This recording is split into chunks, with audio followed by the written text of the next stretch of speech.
buenas.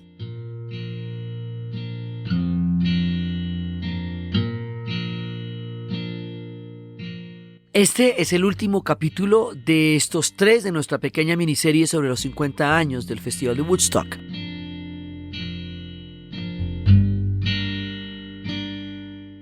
Estábamos viendo la vez pasada todo el concierto. ¿Cómo fue el concierto? ¿Qué fue lo que pasó?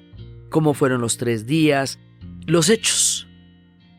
Pero cuando una cosa de estas tiene las implicaciones de lo que tendría el Festival de Woodstock, es porque va a dejar un legado, es porque va a haber unos ecos, es porque van a pasar muchas cosas alrededor del hecho del concierto mismo, que lo van a trascender en el tiempo y que le van a dar ese carácter icónico que tiene hoy en la historia. Así que hoy vamos a hablar de los ecos y del legado de Woodstock, para entender por qué iluminó de tal manera una época y por qué sigue siendo una referencia para muchas cosas en la actualidad.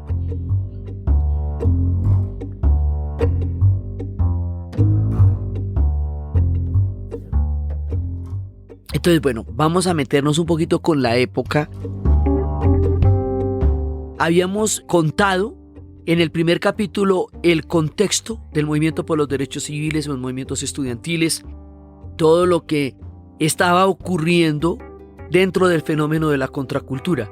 Pero es que para 1969, cuando tiene lugar el Festival de Woodstock, todos esos lineamientos que habíamos contado al principio se van a radicalizar, se van a exponenciar, se van a potenciar y se van a convertir en una cosa mucho más fuerte, porque ya llevan un poco de tiempo cocinándose y se van a volver algo ya mucho más fuerte y combativo. Entonces va a haber unos matices y unas historias que van a pasar en el 69 y que van a ver todo lo que está pasando se va a ver representado en Woodstock, todos los diferentes derechos que se pensaron, pero va a pasar algo también en 1969. En ese momento los Estados Unidos estaba en una profunda fractura como sociedad alrededor del movimiento para parar la guerra del Vietnam. Vamos a hablar ahorita por qué fue tan importante.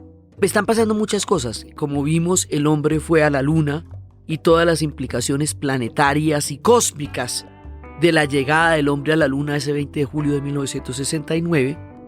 Pero el 28 de junio de 1969 va a tener lugar un evento de la mayor importancia.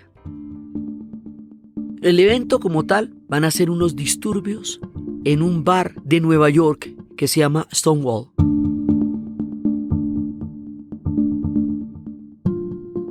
Los protagonistas van a ser la comunidad gay, que se había visto asolada y aterrada y perseguida por la policía de una manera permanente. Estaba totalmente vulnerable a las mafias que controlaban los negocios y los bares porque era una comunidad prohibida, censurada. Y por primera vez en la vida y probablemente en la historia de Occidente van a contestar y se van a formar unos disturbios muy grandes y la comunidad se va a organizar y va a empezar a pronunciarse como sujetos políticos.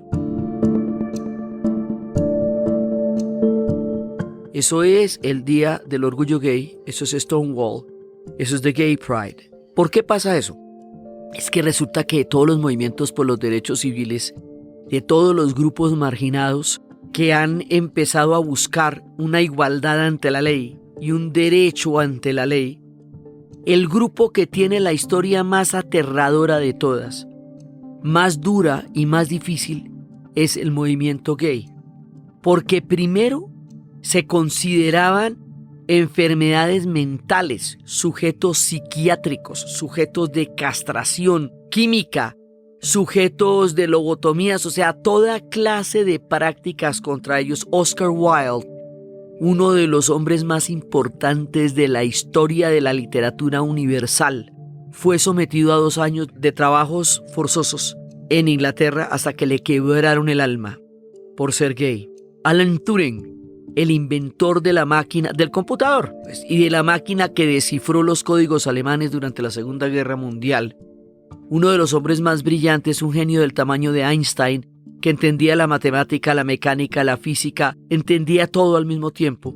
y creó el sistema binario de la manera que lo conoceríamos después, va a ser llevado, empujado al suicidio por todo el hostigamiento que sufrió durante la Guerra Fría en la alianza entre los británicos y los Estados Unidos posteriores a la Segunda Guerra Mundial. Los casos son miles. Los ejemplos de vidas destrozadas, más allá de su arte, de su genialidad o de su aporte a la humanidad como conjunto, son muy graves. Después de la Segunda Guerra Mundial, como los hombres estuvieron tanto tiempo solos, entonces los van a meter en unos modelos de familia únicos de papá, mamá, hijos y suburbios, en donde cualquier cosa que se salga de ese modelo va a ser considerada errática en la sociedad. Y no va a haber ningún lugar, ninguna posibilidad histórica. Entonces, como no tienen ningún lugar ni ninguna posibilidad histórica, contra ellos va toda la represión que la sociedad quiera y pueda tener, desde el prejuicio, la persecución, las muertes, en todas las sociedades. Esto fue en todas las sociedades, en el capitalismo como en el comunismo, porque hubo campos de concentración para miembros de la comunidad gay en Camagüey, en Cuba, y en el bloque socialista esto fue aterrador. O sea, esto ha sido en todas partes. Pero aquí, por primera vez, en 1969, reaccionaron. Reaccionaron como comunidad política. Dijeron, nosotros no somos sujetos psiquiátricos, ni personas anormales, ni enfermos mentales, ni anomalías de la humanidad. Seres humanos comunes y corrientes. A eso, a pronunciarse como sujetos políticos o como sujetos de derechos, es a lo que se le llama el orgullo gay.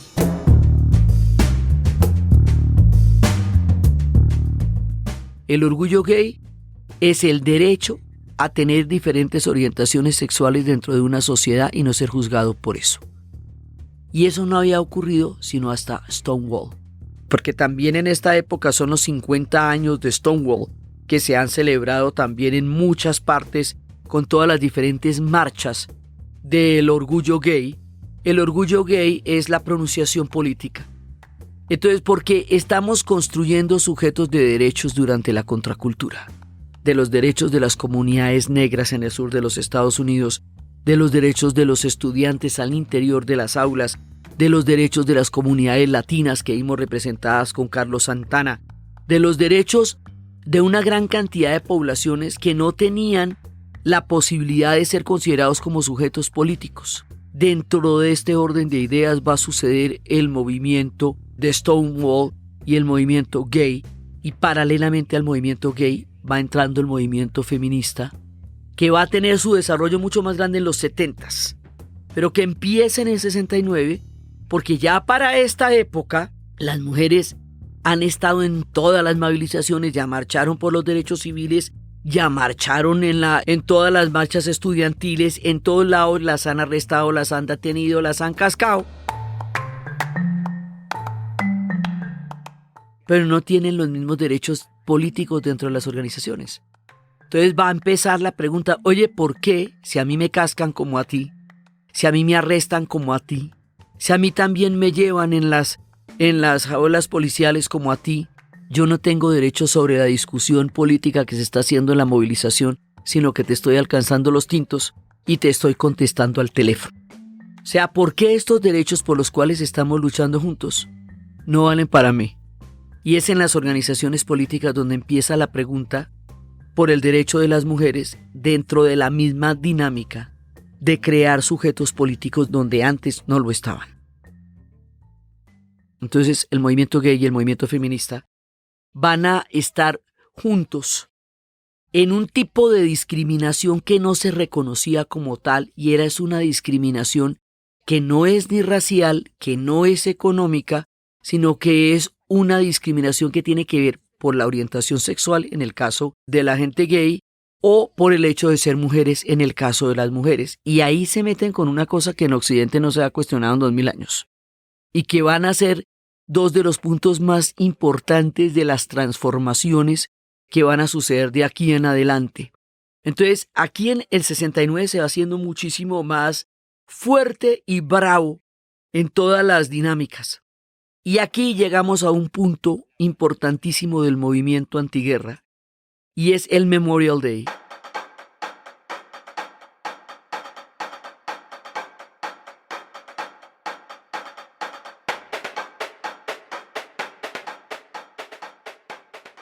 El Memorial Day es el día que se conmemora la participación de los ejércitos norteamericanos en las diferentes guerras, tanto de la historia de los Estados Unidos como de la historia de los otros pueblos. Es un día para conmemorar la gloria y la victoria del ejército norteamericano en su historia. Y resulta que ahí, en ese momento, va a haber un pronunciamiento contra la guerra del Vietnam absolutamente enorme. 1 millón de personas van a marchar a Washington en el Memorial Day y van a pronunciarse en contra de la guerra del Vietnam. El movimiento antiguerra, del cual Woodstock es una parte. O sea, Woodstock como música, como propuesta política, es fundamentalmente un contexto del movimiento para parar la guerra del Vietnam.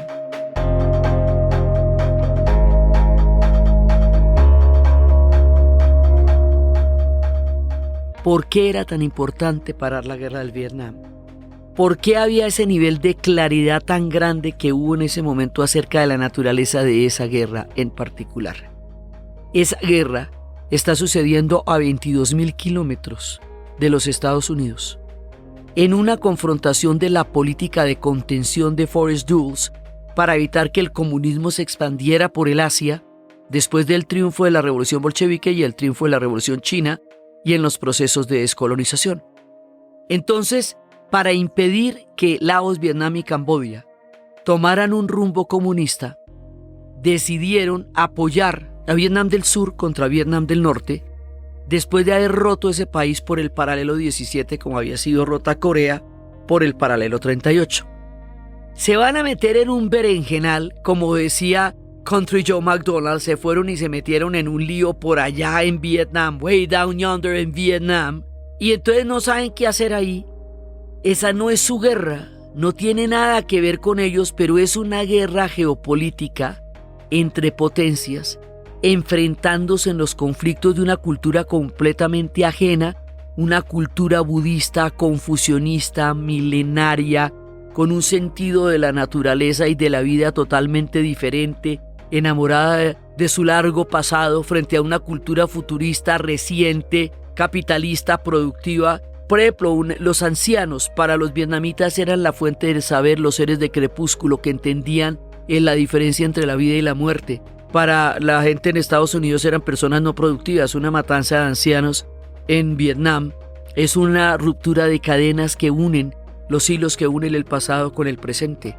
O sea, la confrontación en Vietnam va a ser tan violenta a todo nivel por la utilización de armas químicas, por el napalm, por la destrucción de la tierra porque fue un ecocidio, por el asesinato de más de 3 millones de personas, por la muerte de 50.000 norteamericanos que no tenían ni arte ni parte ni qué ir a hacer allá. Es que no había ninguna razón por la cual estuvieran metiéndose allá.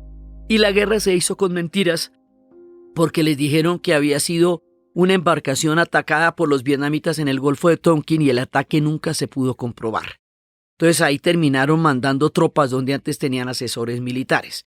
Entonces empiezan a reclutar gente de las universidades y empiezan a reclutar a la brava, a las malas, a toda esta comunidad hippie estudiantil. Y cada uno tiene una razón por la cual no quiere ir a la guerra del Vietnam, porque cada uno considera que esa no es su guerra. Entonces, como cada uno tiene una razón para no ir a la guerra del Vietnam, esa razón nos va a juntar a todos, y eso es lo que va a hacer un movimiento de masas. Y dentro de ese movimiento de masas, Woodstock va a ser un punto totalmente alto de lo que va a ser esto, Woodstock y el Memorial Day, porque son los momentos en que el debate acerca del Vietnam se pone de frente. O sea, no tenemos por qué estar, ni esa guerra tiene que pelearse, ni nosotros tenemos por qué pelearla, ni hay que mantenerse allá. Pero además, a partir de 1968, después de la ofensiva del Tet, fuera de que la guerra no tiene sentido, fuera de que es demencial, fuera de que ha llegado a un nivel de degradación absolutamente terrible, empieza a perderse. Y la van a perder. Y eso ya les resulta imperdonable. Porque además de todo, fuera de que no tienen ninguna razón, la pierden.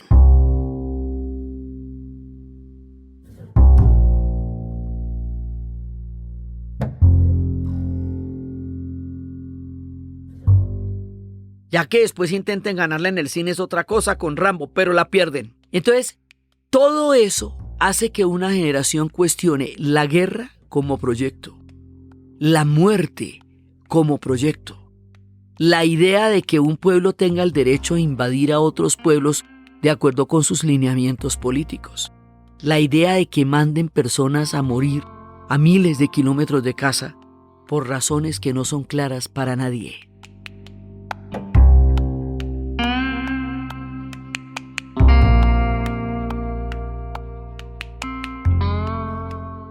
Entonces, por todo este conjunto de cosas, van a estar en contra de la guerra del Vietnam. Nixon va a ser elegido presidente. Nixon sube con la idea de que va a terminar con la guerra y lo que hace es extenderla a Laos y a Camboya. Entonces ellos se dan cuenta que no está pasando que se estén saliendo de ahí. Por eso las movilizaciones para el 69 son enormes.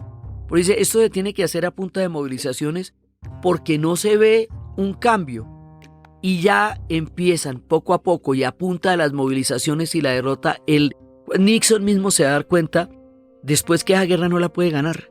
Y es cuando ya van a empezar un poco después los retiros de tropas. Pero antes de eso la cosa se va a volver radical. En 1969 es el punto más alto de toda la protesta.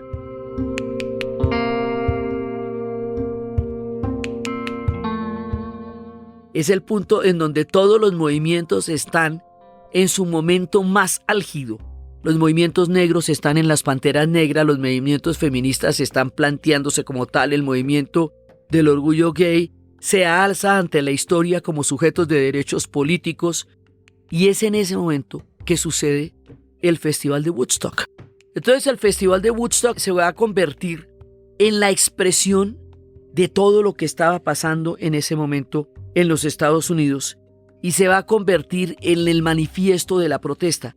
Entonces, eso va cambiando todo y va cambiando todo lo que va pasando, la percepción del mundo la va a cambiar. Lo de Stonewall marca un antes y un después de la historia del respeto de los derechos humanos. Lo del movimiento antiguerra va a encontrar en ese momento el punto más alto de protesta porque ya la cosa está en una situación verdaderamente terrible. Entonces, la guerra del Vietnam va a quedar totalmente articulada a Woodstock, porque todos los que están allá son posibles candidatos para que los recluten y los maten en Vietnam. Entonces, si uno lo ve desde el punto de vista político, aquí se descubrió que los conciertos pueden ser capaces de trascender la esfera de lo musical y entrar en un nivel de conciencia diferente y plantear una cantidad de cosas distintas. Este planteamiento es lo que va a hacer que más adelante se vaya a hacer el concierto para Bangladesh que organizará George Harrison para conseguir ayuda para la gente de Bangladesh durante la independencia de Bangladesh en 1971, que será además el puente entre Oriente y Occidente a través de la música entre George Harrison y Ravi Shankar. Después será los conciertos que se hará contra el apartheid para que salga Mandela de la cárcel, el concierto de Live Aid por la ayuda a Etiopía en la hambruna. De ahí en adelante los conciertos masivos por solidaridad se van a volver una posibilidad política e histórica a partir de Woodstock. Cuando la película salga, el documental de Woodstock va a ser una obra maestra. Eso se va a ganar un Oscar. En la edición va a estar Martin Scorsese. Ahí va a estar todo el mundo metido en eso. Y es un documental que va a ser impresionantemente novedoso porque va a tener 7 cámaras al tiempo mostrando lo que está pasando en todas las partes del festival. Hoy por hoy, cuando vemos las transmisiones deportivas, no nos sorprende que la pantalla esté mostrando muchos ángulos del partido a la vez, porque hace mucho tiempo pasa eso, pero en Woodstock pasó por primera vez. Entonces, a nivel tecnológico, a nivel del documental, al nivel de lo que eso fue, el mundo entero va a conocer el Festival de Woodstock por este documental y grandes figuras del cine están detrás de las ediciones de esto. Y se va a ganar un Oscar como uno de los mejores documentales en 1970. Entonces, el documental mismo es un testimonio muy poderoso de un concierto que en sí mismo fue un testimonio que cambió la conciencia de la época. Entonces, a partir de ahí, Woodstock empieza a generar una serie de ecos en la conciencia del momento. Es tanto así que el autor de la tira cómica Carlitos, que en inglés se llama Peanuts, va a inventar un personaje que es un pajarito, que es el único que entiende al perrito Snoopy y el único que puede conversar con él. Es un personaje bacaneado, fresco, tranquilo, sonriente, divino, que representa la paz y el amor. Ese personaje lo va a nombrar Schulz por el concierto Woodstock. Así se llama el pajarito. Entonces, esto se vuelve un espíritu. Esto se vuelve el espíritu de la libertad. Y el espíritu de la libertad es uno de los espíritus más poderosos y sublimes que tiene la humanidad, porque es la irreductibilidad del hombre frente a situaciones difíciles y de opresión. Entonces, a veces cuando la libertad se viste de colores y se devela ante los seres humanos, genera una nueva conciencia, y eso fue lo que pasó en Woodstock. Aquí hacemos una pausa y en esta pausa les contamos una historia. Los movimientos estudiantiles lideraron grandes cambios en la contracultura. Como el movimiento estudiantil es uno de los núcleos de todas estas transformaciones, la Universidad de EAN volvió a acercársenos para apoyarnos, para estar con nosotros. Ellos promueven el emprendimiento sostenible, el liderazgo y la innovación. Y están aquí, en este capítulo, apoyándonos en estas historias del año 9 de los 50 años de Woodstock. Una vez más con nosotros, y se los queremos agradecer y les queríamos contar esto. A todos aquellos que creen en el destino, a todos ellos les decimos no. Ven, decídete. Tu vida no cambiará de la noche a la mañana.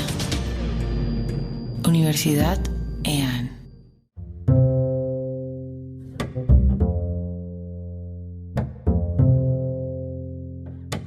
Entonces, de aquí para adelante,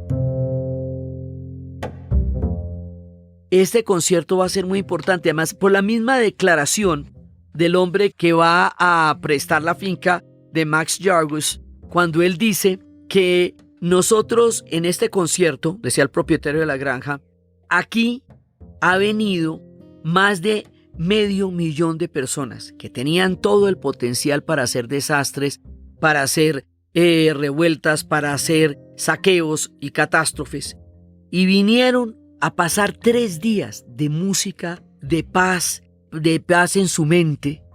Y si nosotros nos damos cuenta de eso, y si nos damos cuenta de la importancia de lo que ocurrió, nos damos cuenta que juntos podemos sobrellevar y atravesar las adversidades que en este momento está viviendo los Estados Unidos hacia un futuro mucho mejor y de paz.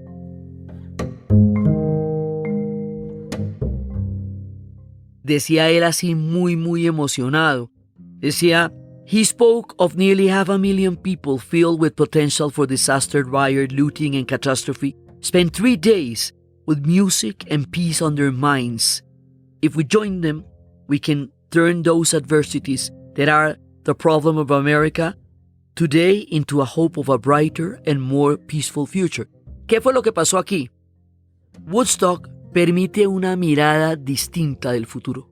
Woodstock permite un haz de luz, una posibilidad de que el futuro pueda ser distinto, de que el futuro pueda ser a partir de la convivencia, a partir del respeto a la diferencia, a partir de la tolerancia, con diferentes formas de vida, de pensar, de sentir, de actuar, de comer, de respirar, porque es como es todo, o sea, es el yoga, son los vegetarianos, o sea, lo que la otra persona coma o no coma no es tu problema, si le da por respirar o no respirar no es tu problema, si tiene novia o novio no es tu problema, o sea, toda la idea de que todos cabemos en nuestra diversidad, en un mismo espíritu, con todas las diferencias, con la música como punto de encuentro y de exorcismo y de comunión en el sentido más solidario.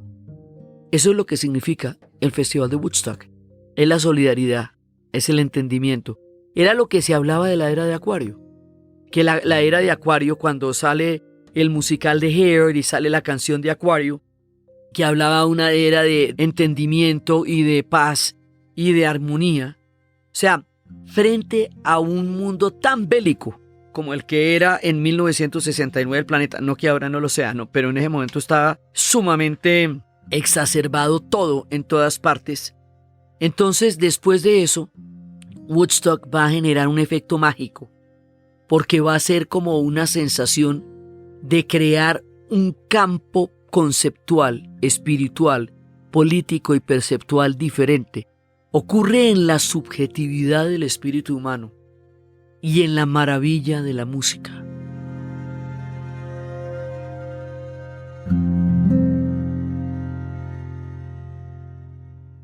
Entonces, bueno, si usted va a ver cómo quedó la finca, pues mire, eso quedó completamente destrozada, porque imagínense que le pasaron 500,000 personas por encima 3 días con aguacero incluido, aquello quedó de dar alaridos. Le dijeron a Max Jarmus que si querría volver a prestar su finca para un evento y dijo, no, gracias, no, dejemos así, a mí me gustó mucho la experiencia, pero dejemos así.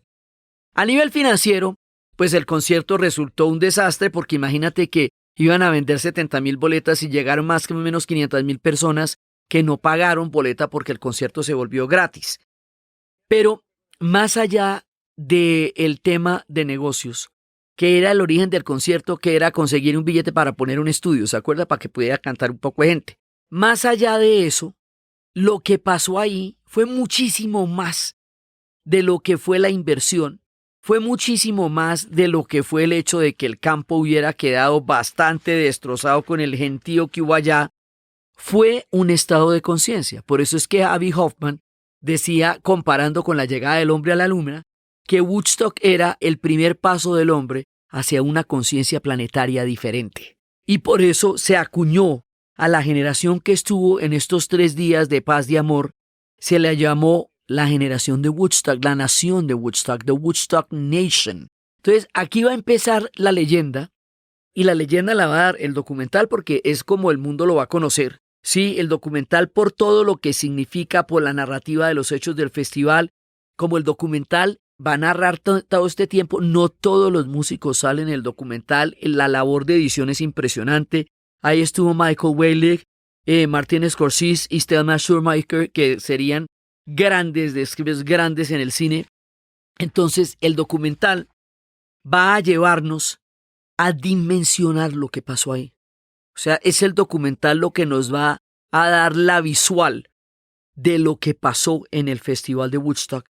Y después se va a tratar de conmemorar muchas veces en 1979, en 1989, en 1994, donde al fin logramos que cantara Bob Dylan, bendito Dios. Al fin se animó, después de a los 25 años, después de haberle puesto el festival en la puerta de la casa, en 1999, en el 2009, y se espera otro para el 2019. Pero estos son conmemoraciones. Pero repetir lo que pasó ahí, pues no se ha podido repetir, porque eso es un espíritu, y esos espíritus se pueden convocar, pero no se pueden repetir de esa manera. ¿Por qué? Porque si se hiciera un festival de esos ahora, eso no puede ser patrocinado, por ejemplo, porque el patrocinio inmediatamente le da un carácter comercial que precisamente fue lo que no tuvo el festival. Eso no puede ser, digamos, no puede entrar por la vía del comercio, porque era contra el consumo. Aquí hay una paradoja sumamente grande.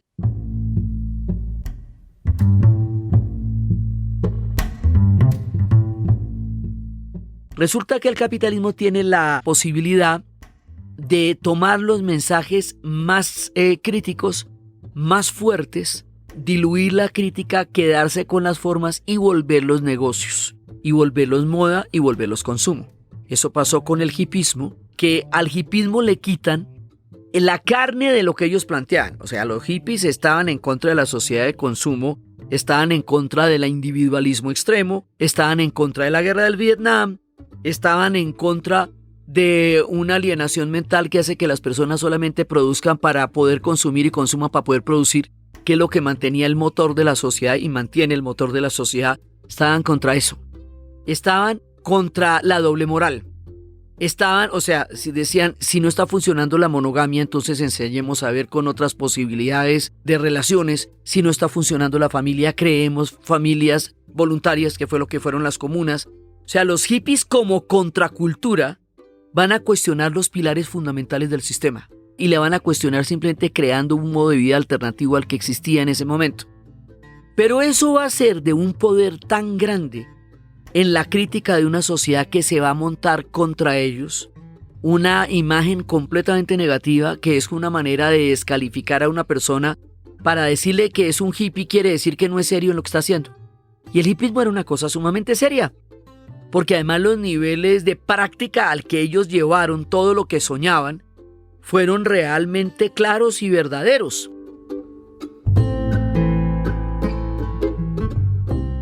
Entonces el hippismo estuvo representado en el Festival de Woodstock de una manera integral, porque era precisamente el espíritu de la inocencia, el espíritu de la solidaridad y de la fraternidad son características del hippismo.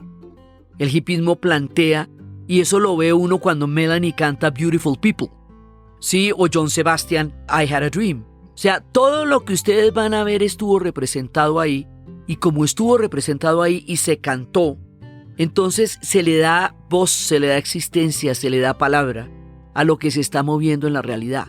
Entonces, claro, repetir la experiencia de Woodstock pues es muy difícil porque después de esto, pues claro, todo esto se va a volver moda, se va a comercializar. Inclusive después ese terreno fue comprado por un magnate que hizo un museo privado ahí en donde se da toda la memorabilia de lo que ocurrió. Esto ya son las formas en que se comercializan los fenómenos. Y eso es una de las características del capitalismo, comercializar los fenómenos, incluso los más críticos como el punk o el Rastafari, sí, que después se venden en forma de sprays o de productos en donde la gente recuerda las formas, recuerdan los dreads de los rastas y no todo el gran mensaje anticolonial que significa la música de Bob Marley, o las flores en el pelo y no el movimiento para parar la guerra del Vietnam, que era lo que representaban las flores en el pelo, porque era hacer el amor y no la guerra. O los sprays punks y las crestas en lugar de recordar la crítica tan áspera que le hicieron los punks al desmonte del Estado benefactor en la Gran Bretaña durante la era Thatcher. Entonces, pues claro, con Woodstock van a pasar muchas de estas cosas. También se va a volver producto comercial, memorabilia, porque esa es la dinámica del capitalismo, para poder absorber las críticas sin tener que resolver los problemas que le están planteando. Pero el Festival de Woodstock, más allá de todo eso, de la memorabilia y de todo lo que se haga para comercializarlo, sigue siendo un espíritu. Y ese espíritu, que es el que va permitiendo y va a estar contextualizado con tantas movilizaciones que van a pasar en ese momento, es por el momento en el que ocurrió, por el tiempo en el que pasó, por todo lo que se está cuestionando. De ahí, como hemos dicho, van a salir el movimiento ecológico, porque va a haber una relación completamente diferente con la tierra, porque va a ser una relación con la madre tierra. Si bien se ha escrito la primavera silenciosa y se ha ido a la India y se han encontrado con una cosmovisión completamente diferente, el Festival de Woodstock daba el espíritu de una convivencia con la naturaleza y con la tierra. Vamos, todo el proyecto de lo que era la contracultura está cantado en Woodstock. Si uno quisiera saber cuál es el guión de esto, el guión del proyecto, la proclama, pues es Imagine, la canción de John Lennon. O sea, todo lo que él dice, que no haya un cielo ni haya un infierno, que no haya por qué morir ni por qué matar, que no haya propiedad, que no haya países, que no haya religiones, todo eso es Imagine. Pero esto hay que verlo en su conjunto. O sea, si uno ve el Festival de Woodstock, si uno ve una canción como Imagine, si uno ve todo lo que están cuestionando desde la música, si uno ve el movimiento para parar la guerra del Vietnam, la búsqueda de una alternativa a las familias en las comunas, el cuestionamiento político a qué derecho tiene un pueblo a ir a invadir a otro y a imponerle una forma de vida que porque no es igual a la suya. Si uno ve cómo las mujeres deben tomar un papel activo en la historia después de 2000 años de estar marginadas al borde del camino, de cómo las comunidades gay se convierten en sujetos políticos y no psiquiátricos, ni de castración química, ni de toda clase de prejuicios. Si uno ve todo esto en su conjunto, o sea, aquí lo que se está formando es una enorme ampliación de los derechos humanos y se está formando un sentido nuevo, diferente, más amplio y más poderoso del respeto. Eso es lo que va a significar el Festival de Woodstock.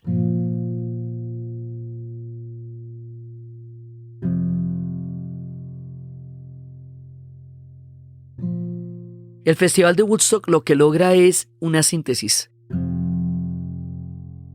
a través del vehículo más poderoso de todos, que es la música, de todos los espíritus que se estaban moviendo en esa época, para criticar todo aquello que enajenaba a la sociedad de su tiempo y la alejaba del otro, del espíritu humano, del humanismo, del estar en consonancia y en armonía con el otro. Porque todo el mensaje era un mensaje de paz, amor y armonía. Eso después sonaría ingenuo, que hacer el amor y no la guerra, y que hablar de paz, amor y armonía cuando las guerras habían tenido tanta popularidad. Hablar contra la guerra era muy difícil y sigue siéndolo, porque las guerras se glorificaron muchísimo durante el siglo XIX. Se consideró que eso era un honor, que eso era un orgullo, que era una maravilla ir a morir en la guerra. Se consideraba que había batallas definitivas, que eran las que determinaban la supervivencia o la muerte de un pueblo. En la Primera Guerra Mundial, la idea del romanticismo en la guerra queda enterrada en las trincheras. Pero después, en la Segunda Guerra Mundial, con la victoria de los aliados, otra vez vuelve a quedar eso en un punto muy alto. Vietnam muestra que la guerra es brutal, degradada, terrible, asquerosa y que no produce ningún tipo de bienestar para nadie. Que destruir un país como lo destruyeron no tenía ninguna justificación y que haber arruinado de la manera que lo hicieron todo el proyecto generacional de una generación que el Dr. Spock había construido para que viviera lo mejor del sueño americano, porque decían, es que es entrópico. ¿Cómo van a crear ustedes una sociedad con todas las posibilidades y cuando ya tienen la gente para disfrutarla, cuando ya tienen la gente que se va a ver beneficiada de todo lo que ustedes han construido durante generaciones, van y la mandan para que la maten en Vietnam? ¿Qué sentido tiene eso? Entonces, todo este sentido del cuestionamiento del por qué las guerras son absurdas. Y decían que la guerra era mala para los bebés y otras criaturas vivientes. O que por qué la guerra. O para qué servía la guerra. Todo esto que ellos cuestionaban con una, ellos utilizaban la inocencia como una manera de recuperar la armonía del espíritu. Como una manera de demostrar en buena onda lo terrible que podía ser una realidad que era la que ellos estaban viviendo. Entonces la acusación de ingenuidad del hipismo, el hipismo no era ingenuo. El hipismo lo que quería era mostrar otra manera de vivir y mostrar que viviendo de otra manera se podían tener realidades distintas a las que se construían a partir de una lógica de ganancia y de guerra.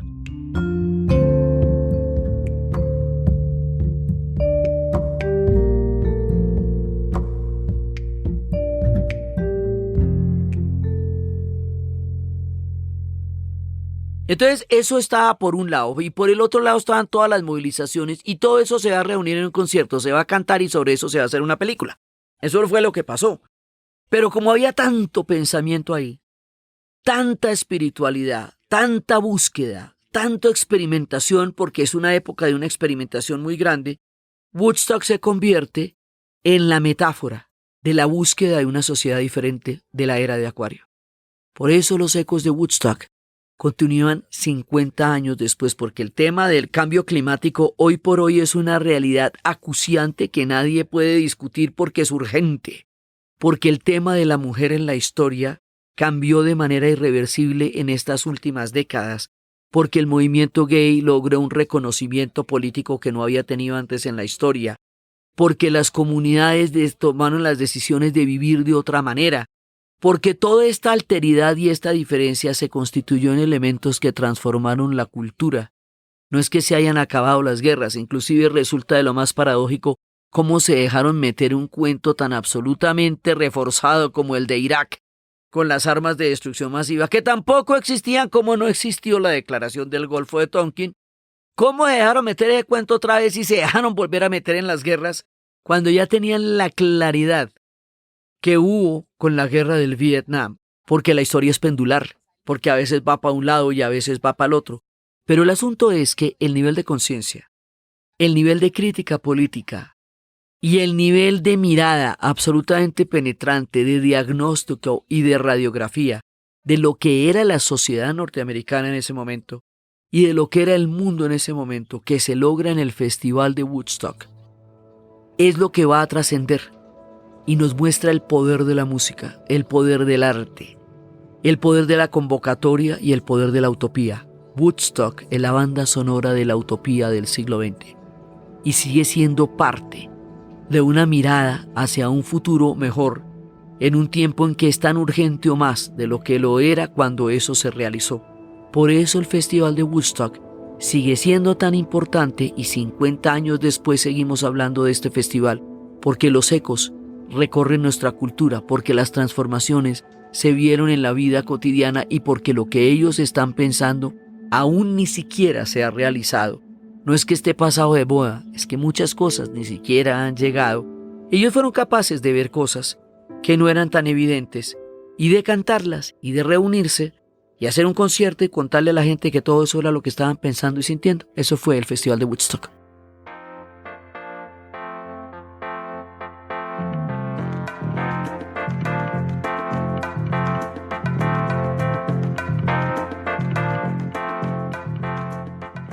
Entonces, desde los espacios de la utopía, desde los espacios del espíritu de la libertad, desde los espacios de la diversidad, de una nueva conciencia planetaria, de un entendimiento más solidario con el planeta, del absurdo de la guerra, de las flores en el pelo, del poder de la música, de la genialidad de un mundo para la juventud y un mundo para la música, y de toda la construcción narrativa, musical, cósmica y espiritual que significó este festival, en la narración de Ana Uribe. Y para ustedes, feliz día, cualquier día que este sea.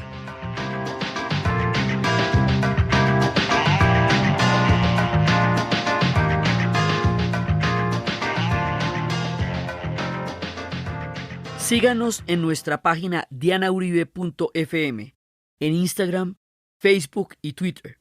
También recuerden que nos pueden apoyar en nuestra cuenta de Patreon. Este podcast fue posible gracias al equipo de la Casa de la Historia, Arturo Jiménez, Diana Suárez, Milena Beltrán, y fue grabado en Los Gatos Estudio por Arturo Jiménez y editado por Sebastián Payán de 070, y siempre con la ayuda fuerte y poderosa de Santiago Espinosa Uribe y Laura Rojas Aponte del podcast Cosas de Internet.